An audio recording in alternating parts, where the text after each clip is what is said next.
moaning and grumbling.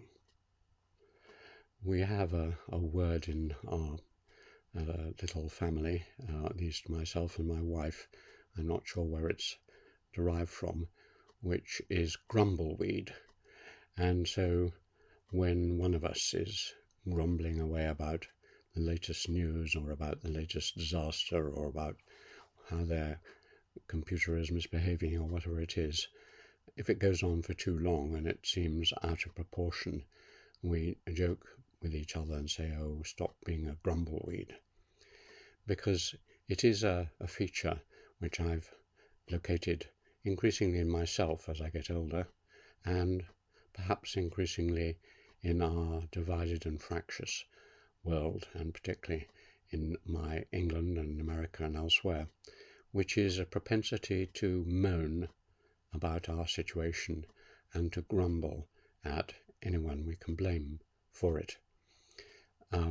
This goes against a tradition which I was supposedly inculcated into through my education, because at my boys' boarding schools, which were both tough and the second extremely tough, one of the things we were told was, "Don't grumble." Teachers would say, if we started, "Oh, but sir, they would say, "Don't grumble. You're jolly lucky to be alive. You're jolly lucky to have any breakfast at all," or whatever it was. And likewise moaning and groaning about the situation. So we were taught a version, an emotional, linguistic version of the stiff upper lip.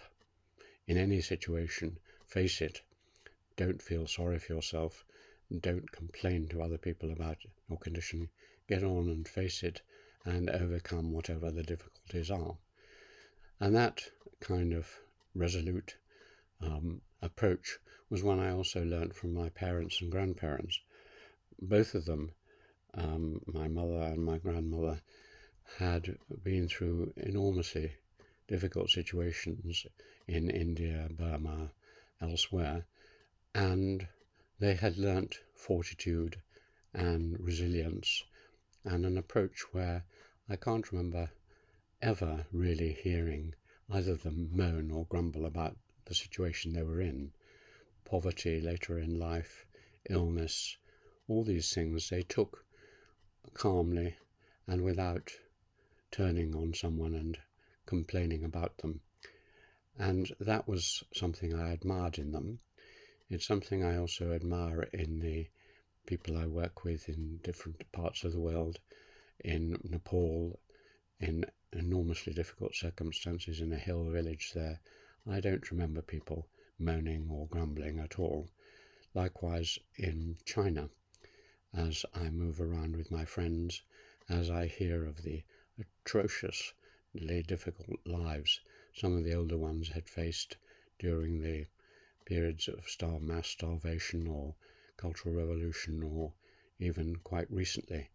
They state these things calmly, dispassionately, but without complaining, moaning, grumbling about them. So this is something I admire.